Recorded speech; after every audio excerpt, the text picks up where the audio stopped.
Olá, estamos iniciando nossa quinta aula da disciplina de Sociologia da Educação, na modalidade EAD. Esta aula conta como aula do dia 3 de setembro de 2020 para as turmas de História e Pedagogia e a aula do dia 1 de outubro de 2020 para a turma de Biologia. Na aula de hoje, nós vamos aprender um pouco sobre o contexto histórico da educação pública, principalmente aqui no Brasil. A sociologia da educação, ela integra três eixos importantes, que é a educação, a instituição de ensino, no caso a escola, e a sociedade. Para a formação do ser biológico, esse processo não precisa de um intermediário. Porém, para a formação de um ser social, esse intermediário seria o processo educativo, que é a condição sine qua non para a formação desse indivíduo social. Anteriormente, esse processo educativo acontecia nos clãs, nas tribos e na família. Após a Revolução Industrial, com o estabelecimento do sistema econômico do capitalismo, essa sociedade precisa de uma instituição especializada para a formação desse processo, para a formação desse ser social.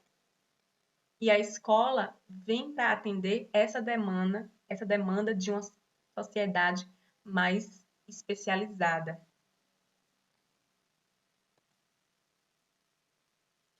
Então, aqui a gente tem a escola como instituição moderna. Moderna não relacionada às divisões de idades, mas sim porque ela vem após a Revolução Industrial. Sendo assim, é uma escola que está comprometida com a construção e estabelecimento de uma sociedade democrática. É uma escola que está comprometida com o processo democrático. Para Tonzoni Reis, 2010, as funções que essa escola vem trazendo são as seguintes. A escola pode ter uma função redentora, que é aquela escola que assume corrigir as distorções da sociedade.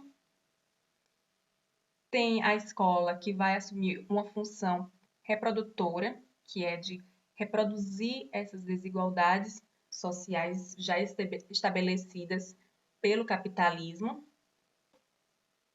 E a escola pode se entender como uma função transformadora, que é uma escola comprometida em construir sociedades mais justas, sociedades mais igualitárias. Então, uma educação redentora, ela, por exemplo, vai indicar que as desigualdades de classe são distorções dentro do sistema capitalista e não são estruturais desse sistema. Então, numa escola redentora, ela vai indicar que o aluno ele pode resolver, fixar essas distorções a partir do seu mérito, do seu trabalho. Numa educação reprodutora, essa escola vai assumir um papel de atribuir essa falha do aprendizado para o sujeito, para a criança, aquele adolescente. Seguindo a proposta de que a falha no seu aprendizado foi devido às suas limitações cognitivas. Então, nesse modelo reprodutor, a escola vai se eximir da culpa. Já a educação transformadora, ela vem fundamentada para a prática social transformadora, baseada nas ideias de Karl Marx, onde esse estudante ele vai ser estimulado a desenvolver esse seu senso crítico. E esse aluno ele vai saber discernir sobre as injustiças sociais que, para a educação transformadora, são estruturais do capitalismo, e esse aluno ele vai atuar como agente transformador, vai buscar essa sociedade mais igualitária. Ele vai promover ações que possibilitem isso. Baseado nisso, a escola pública, ela vem beber dessa fonte da educação transformadora. Uma educação que seja comum a todos, que seja possível a todos, seja de qualquer classe econômica ou qualquer classe social que você tenha origem.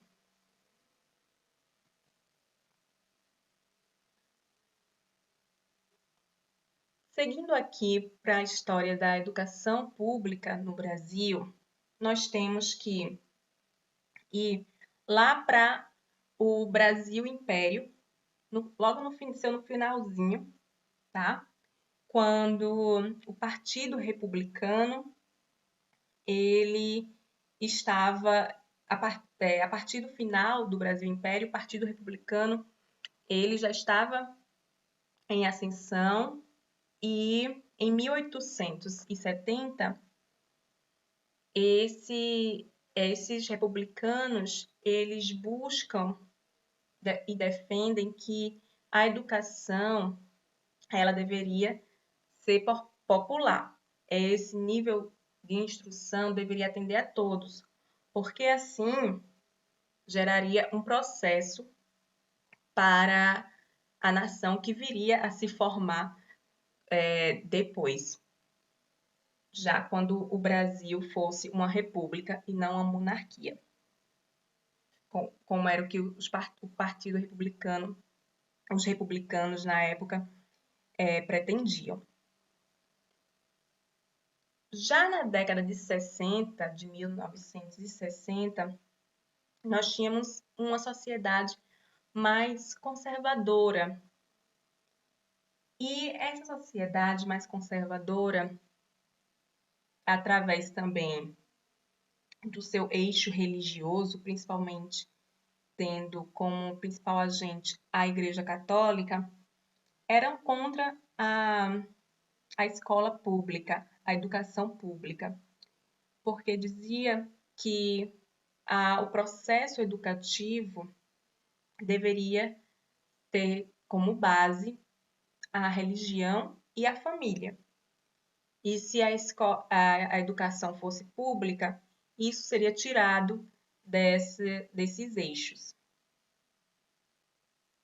Então, em 1961, veio a primeira LDB, não a de 96, que já é a segunda, mas a primeira, lá em 1961, chamada a primeira LDB, ela veio com os principais fatores de combater o analfabetismo no Brasil, combater a evasão escolar e promover a formação dos professores.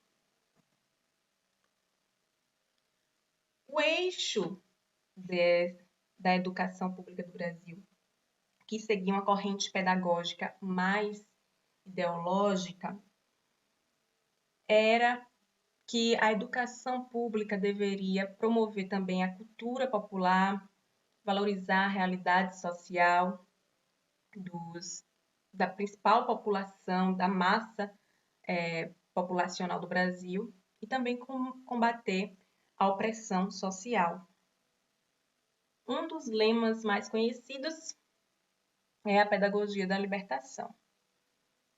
Um dos principais pensadores dessa vertente é o Paulo Freire, que vem com esses lemas tanto nas suas obras e também nas obras dos seus biógrafos, como Pedagogia do Oprimido e Pedagogia da Libertação, em Paulo Freire.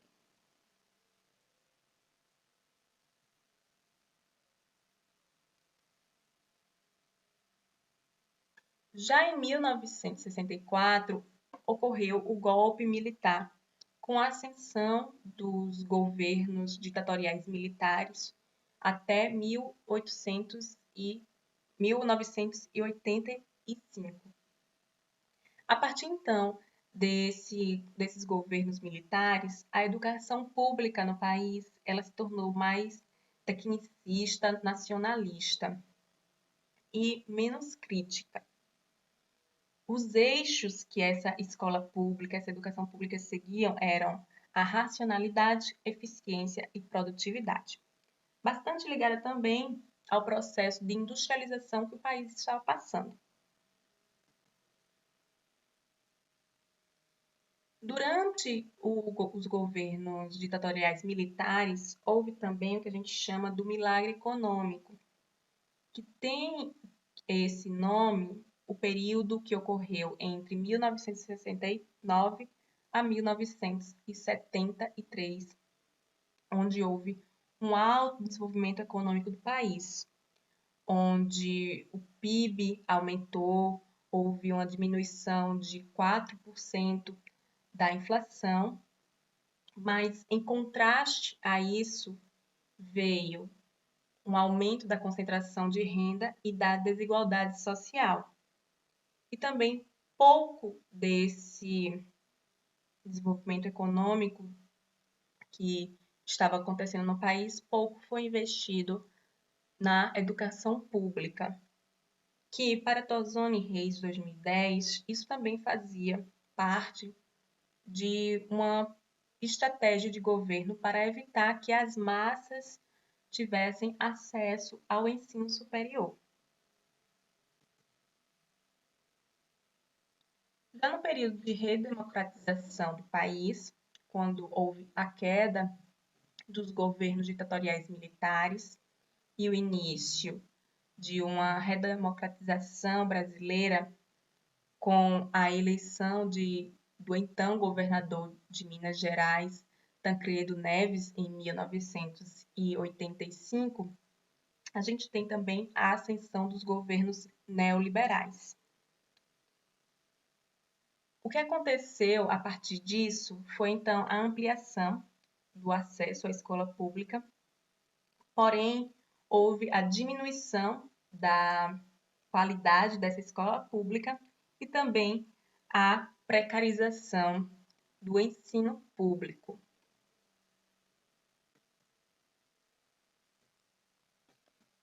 Segundo Tozzoni Reis, 2010, atualmente nós temos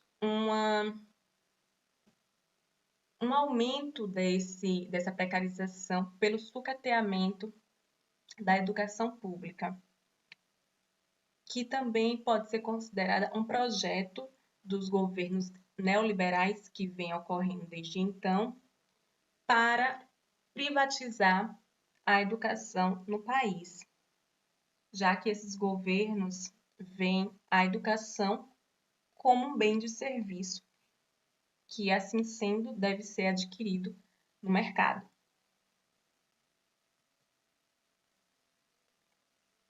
Então, nós temos aqui novamente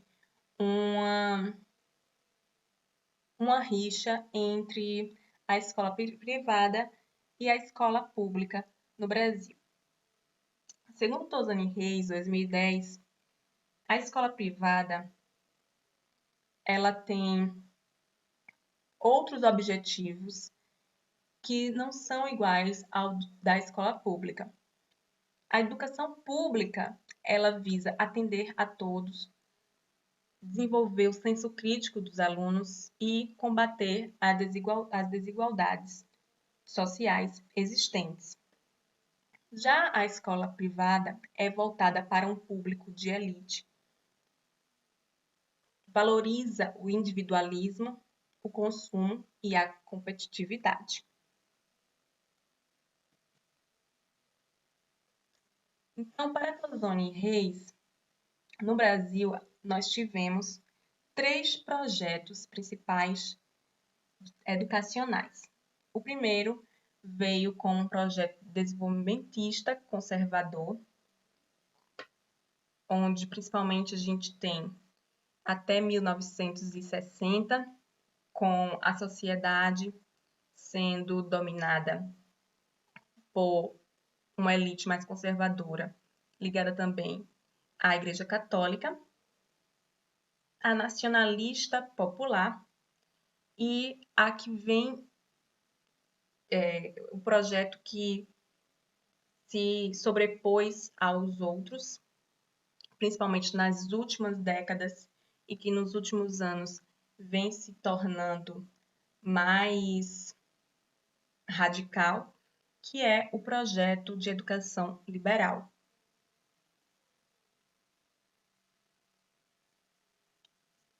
Como material complementar à nossa aula de hoje, vá no seu ambiente virtual de aprendizagem e faça a leitura do texto A Contribuição da Sociologia da Educação para a Compreensão da Educação Escolar. Boa leitura e até a próxima aula.